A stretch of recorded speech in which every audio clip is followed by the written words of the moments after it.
confusão da função entre marido e esposa no contexto do lar cristão tem levado muitas mulheres cristãs a acumularem funções no lar.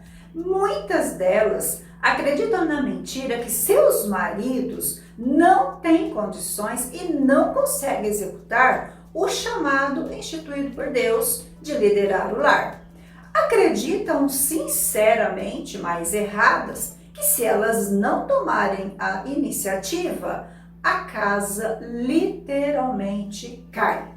Afirmam que, de forma convictas, que se não fosse as providências delas, a torneira, o chuveiro, aquele portão há anos enferrujando, o trinco na parede jamais seria consertado. A educação dos filhos? Ah, se não fosse elas. E o controle das contas bancárias? O financeiro da casa? Enfim, não teria um mundo organizado não fosse a administração feminina no lar. Afirmam bravamente: faço praticamente tudo sozinha. Acabo cuidando até das coisas dele. Essa realidade é vivida por muitas mulheres cristãs sinceras, mas erradas biblicamente, acarreta cansaço, esgotamento, desânimo e muita frustração por estarem sobrecarregadas. Conhece alguém assim?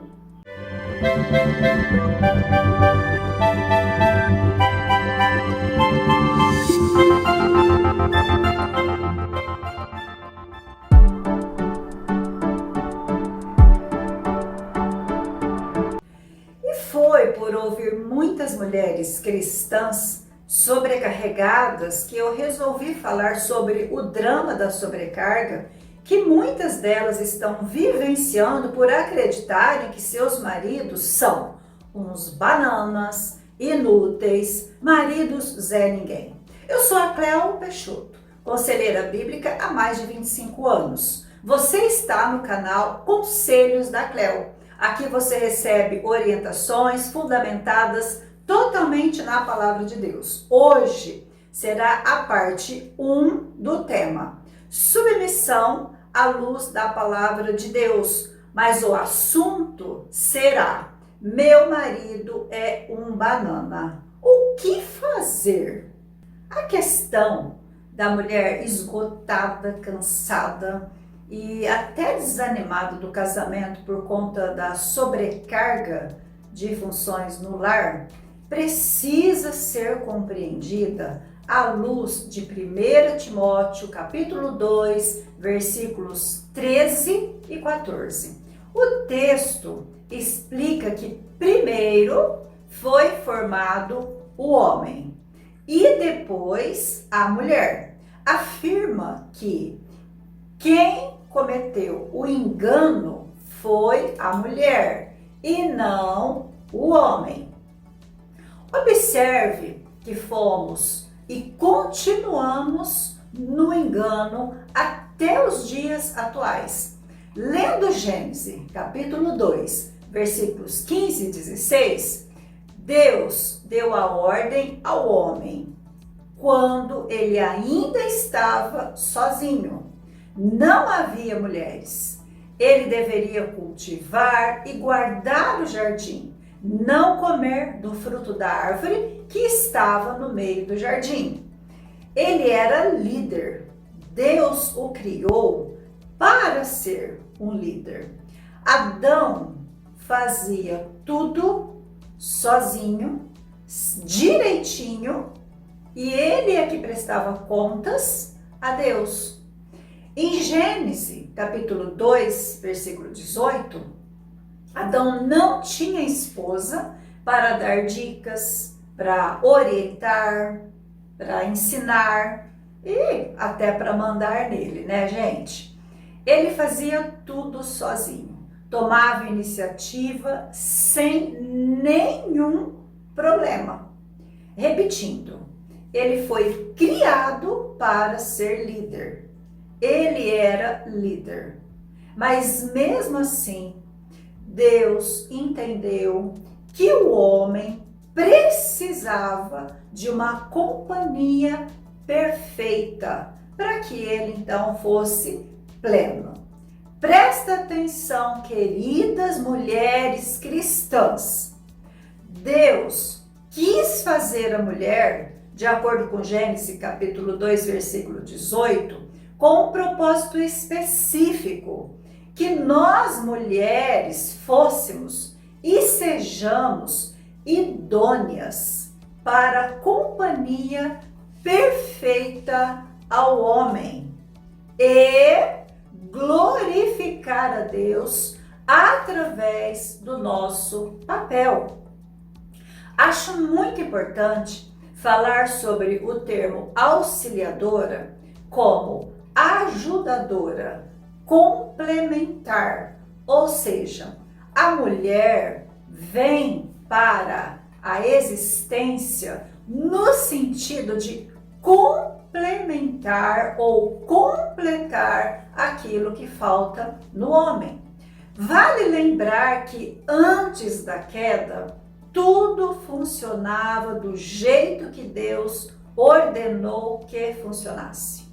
O homem era líder, tomava iniciativa para trabalhar e resolver todos os problemas da família.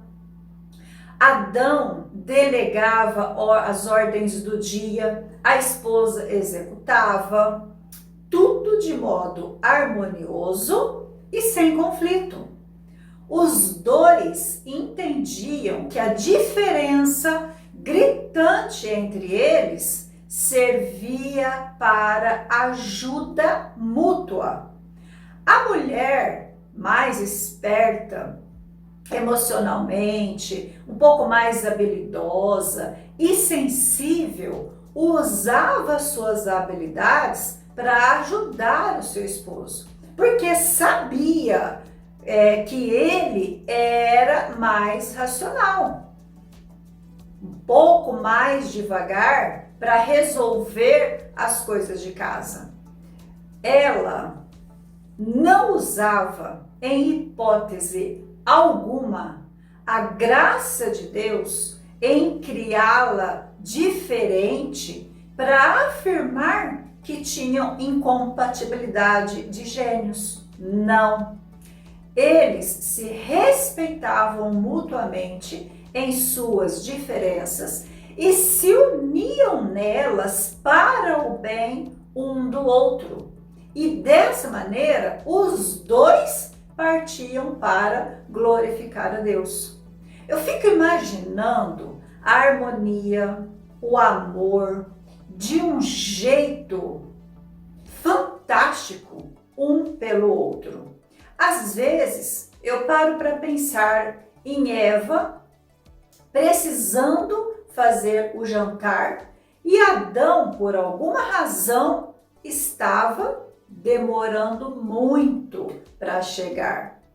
Ela certamente confiava no controle de Deus e também no seu marido e esperava tranquilamente. Gente, não havia brigas, confusões, acusações, julgamentos da motivação do outro. O que havia era compreensão, amor, unidade de pensamento, cumplicidade, complemento. Que maravilha, não é verdade? Infelizmente, a queda, inclusive o engano da mulher, nossa representante, de acordo com Gênesis capítulo 3, afetou todo o relacionamento humano. Esse mundo maravilhoso que acabamos de descrever, de comunhão, de unidade, de harmonia entre eles com Deus, veio abaixo. Tudo se desfez por causa e a partir do pecado. Sim, queridas irmãs, nós nascemos quando nós estávamos fora do contexto do jardim. Queridas, quando digo nós, eu estou falando de você, eu estou falando de mim e eu estou falando dos nossos maridos. É isso mesmo. Nascemos a partir do pecado. Fomos todos afetados, todos, contaminados por esse vírus pecaminoso que nos afasta de querer ou do querer fazer a vontade de Deus. E, obviamente, de um e do outro. A humanidade passou a se voltar para si mesma, pensar em si, buscar os seus próprios interesses. Resumindo, o ser humano quer viver simplesmente para ser feliz. Mas, e nós, que somos mulheres cristãs, que tememos a Deus, podemos viver como mulheres que não conhecem, como mulheres que não obedecem a Deus na sua vida prática? E de modo específico com o nosso marido? Podemos pensar e fazer como o mundo secular pensa e faz? Veja o que a Bíblia diz. Assim foram alguns de vocês, mas vocês foram lavados, foram santificados, foram justificados no nome do Senhor Jesus Cristo e no Espírito do nosso Deus. Isso está em 1 Coríntios, capítulo 6, versículo 11. Fui pensando na mulher cristã com a visão bíblica sobre quem ela é, como ela é lavada, santificada, justificada, regenerada, habitação do Espírito Santo, no nome do Senhor Jesus Cristo, que eu elaborei algumas sugestões para ajudar você a lidar com a sobrecarga. Vamos lá? Primeira sugestão que eu gostaria de apresentar para você. Compare a visão que você tem sobre o seu esposo com a visão de Deus. Eu não sei qual é a sua visão sobre o seu esposo, mas eu gostaria que você olhasse e entendesse biblicamente a visão do Senhor. Então, o Senhor Deus declarou: não é bom que o homem esteja só. Far-lhe-ei ou farei alguém que o auxilie e lhe corresponda. Isso está no livro de Gênesis, capítulo 2, no versículo 18. Perceba, queridas, que Deus criou o homem primeiro. Viu que ele estava sozinho e precisava de ajuda de alguém para completar o trabalho. Compreendendo a visão de Deus, nós vamos então pensar assim: como que Deus pensou ali? Eu vou criar a mulher para ajudar o homem em tudo aquilo que ele ainda não consegue fazer sozinho. Deus quis formar a mulher para que os dois se tornassem um em todos os aspectos. Quais aspectos? Cumplicidade, harmonia, felicidade, amor, empreendedorismo, comunicação, comunhão, unidade física, espiritual e emocional. E aí a palavra de Deus diz: pois o homem não se originou da mulher, mas a mulher do homem. Além disso, o homem não foi criado por causa da mulher, mas a mulher por causa do homem. Isso está no livro de 1 Coríntios, capítulo 11, versículos 8 e 9. Não sei como você interpreta a visão de Deus, mas pensa comigo. Deus não deseja que eu faça nada além de ajudar e auxiliar o meu marido. Deus não deseja que eu faça tudo sozinha, que eu abrace o mundo. Ele pensou em um propósito para a mulher, que é o propósito de ajuda e auxílio. Essa verdade precisa ser parte na vida da mulher cristã. Quero apresentar para você o exemplo do próprio Senhor Jesus Cristo.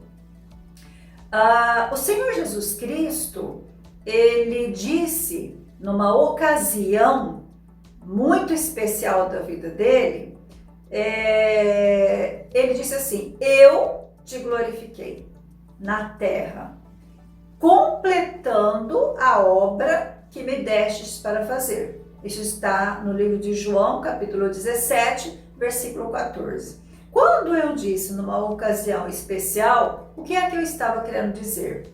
Nesse contexto que Jesus falou essas palavras, havia muita gente doente, havia muitos paralíticos, havia muita gente morrendo, havia fome, opressão de todos os tipos, pessoas para serem batizadas, ou seja, muito serviço para fazer. Tinha muita coisa a ser feita, mas o que o Senhor Jesus Cristo disse?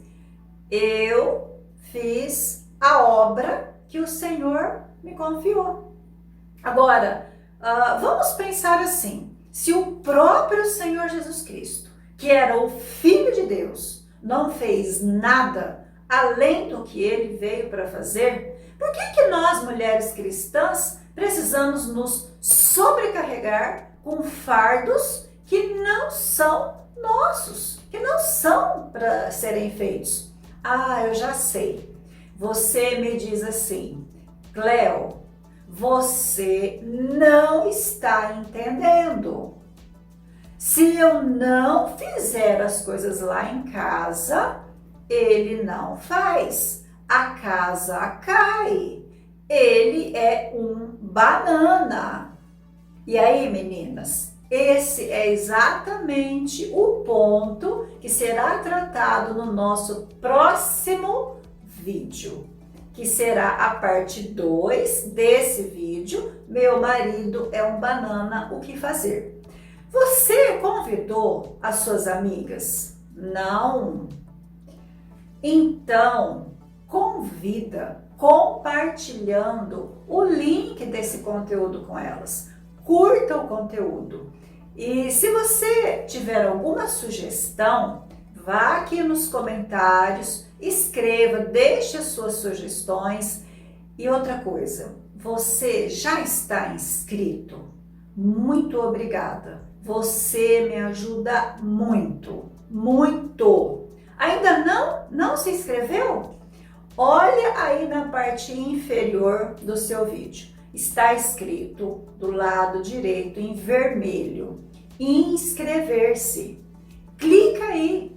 Clicou, pronto. Você já está inscrita. Pessoal, grata demais a Deus pela vida de vocês. Muito obrigada mesmo pelo seu apoio. Até a continuação desse assunto no próximo vídeo, que é a parte 2. Estou te esperando lá, conto com você.